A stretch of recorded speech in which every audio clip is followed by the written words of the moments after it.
আসসালামু আলাইকুম। আমি হজরত ঈসা আলাইহিস সালামের জীবনীটা আজকে পড়ে শোনাবো।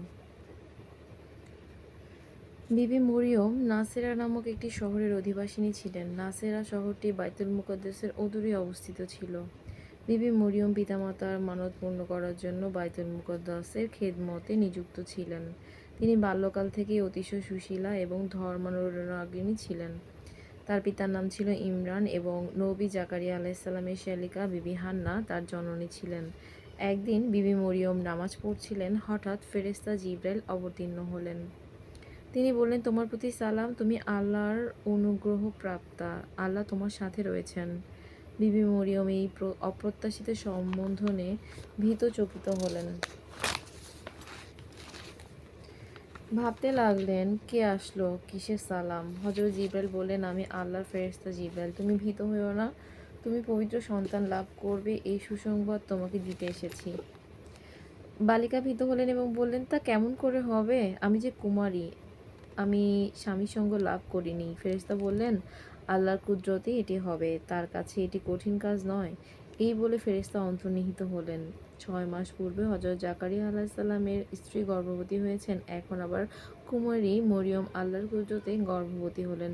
বিবি মরিয়ম যদিও আল্লাহর কুদরতে সন্তান সম্ভবা হলেন, কিন্তু দেশের লোকেরা তা মেনে নিবে কেন? কুমারী নারীর এভাবে গর্ভবতী হওয়ার ফলে সবাই তাকে বাইতুল মুকাদ্দাস থেকে বের করে দিলেন, এমনকি তাকে গ্রাম ছেড়েও যেতে হলো। সঙ্গী সহায়হীন অবস্থায় গর্ভবতী মরিয়ম একটি নির্জন প্রান্তরে সন্তান প্রসব করলেন। বিপদাপন্ন মরিয়ম কোনো আশ্রয় খুঁজে না পেয়ে একটি শহরের দ্বার প্রান্তে আস্তাবলের একটি পতিত প্রাঙ্গণের একটি খেজুর গাছের নিচে আশ্রয় নিলেন। হায়, যিনি পৃথিবীর মহাসম্মানিত নবী, তিনি সেই নগণ্য স্থানে ভূমিষ্ঠ হলেন, যে নবীর ধর্মানুসরণকারীরা আজ পৃথিবীময় বিস্তৃত শক্তি এবং সম্মানে যারা পৃথিবীতে শ্রেষ্ঠ স্থান অধিকার করে রয়েছে, তাদের নবী ভূমিষ্ঠ হলেন একটি আস্তাবলের অব্যবহার্য আঙিনায়। দরিদ্রতম পিতামাতার সন্তানও এই সময় একটু শয্যা লাভ করে থাকে, একটু শান্তির উপকরণ পায়, কিন্তু মরিয়মের সন্তান হবার জন্য আস্তাবলের ঘরটুকু ছাড়া আর কিছুই ভাগ্য হলো না।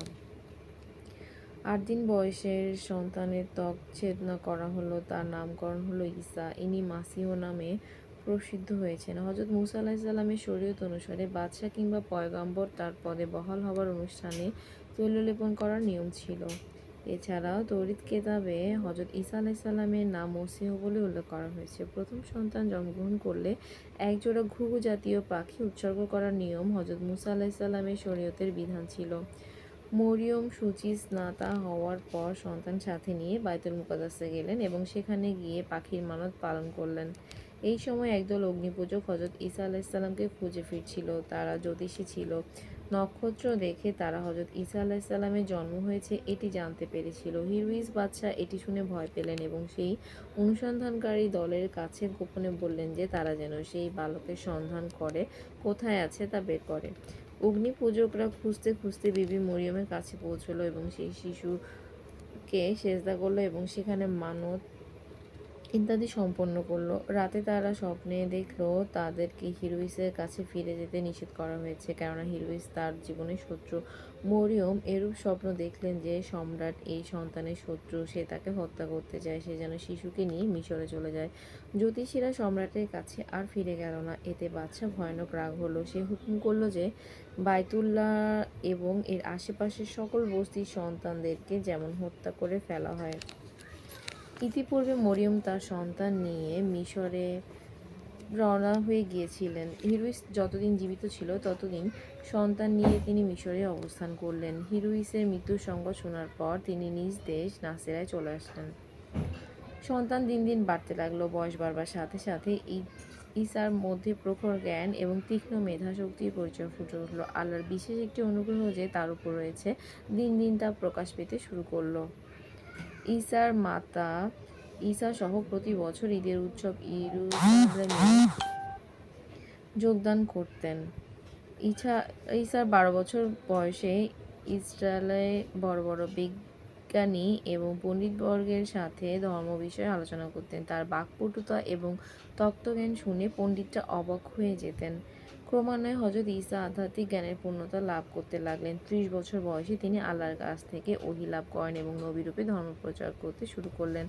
হযরত ইয়াহইয়া বিবি মরিয়মের খালাতো ভাই হতেন। তিনি ইয়ারদন নদীর তীরে লোকদেরকে ধর্মোপদেশ দান করতেন। হযরত ঈসা আলাইহিসসালাম সেখানে গিয়ে ওয়াজ করতে শুরু করেন। ওহী আসা শুরু করার পর থেকে ইনজিল কেতাব অবতীর্ণ হতে থাকে। তিনি তার নবুয়তের প্রমাণস্বরূপ বহু অলৌকিক কার্যাবলী দেখাতে শুরু করেন। মাটি দিয়ে পাখি তৈরি করে উড়িয়ে দেয়া, অন্ধকে দৃষ্টিদান, বোবাকে বাকশক্তি দান, কুষ্ঠকে আরোগ্য করা, পানির উপরে হাঁটা ইত্যাদি তার মুজিজা ছিল। তার আধ্যাত্মিক শক্তির বলে বহু রোগী আরোগ্য লাভ করে, বহু লোক ধর্মজ্ঞান লাভ করে। সর্বপ্রথমে যারা হযরত ঈসা আলাইহিসসালাম এর উপর ঈমান এনেছিলেন, সাথে থেকে সাহায্য করেছিলেন, তাদেরকে হাওয়ারি বলা হতো। তারা সর্বদা হযরত ঈসার সাথে থাকতেন। হযরত ঈসা আলাইহিসসালাম যখন নবী হন, সেকালে ইয়াহুদী ধর্মগুরুরা অতিশয় শিথিল হয়ে পড়েছিলেন। তাদের মধ্যে প্রকৃত ধর্মানুভূতির পরিবর্তে ভণ্ডামি প্রবেশ করেছিল। তাদের মধ্যে কেবল ধর্মের বাহ্যিক আবরণ বাকি ছিল। হযরত ঈসা আলাইহিসসালাম এর ঘোর বিরোধী ছিলেন। তিনি তার ওয়াজ বক্তৃতায় ইয়াহুদী ধর্মগুরুদের কঠোর সমালোচনা করতেন। এতে সেই সকল বাহ্যাবরণ বিশিষ্ট ইয়াহুদী ধর্মপ্রচারকরা হযরত ঈসা আলাইহিসসালাম এর ঘোর শত্রুতে পরিণত হন।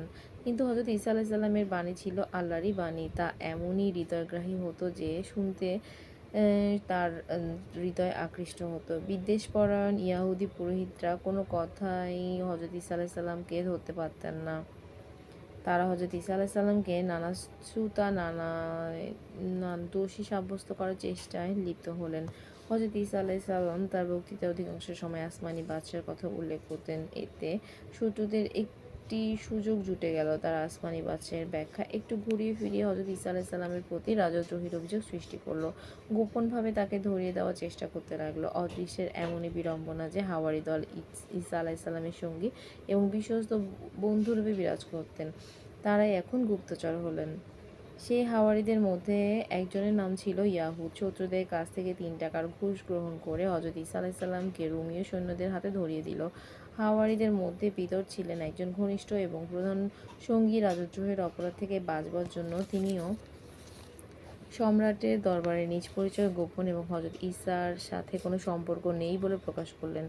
হযরত ঈসা আলাইহিসসালাম ধৃত হলেন এবং রাজবিচারে তিনি মৃত্যুদণ্ড লাভ করলেন। সেই সময়ের মৃত্যুদণ্ড দেওয়া হতো।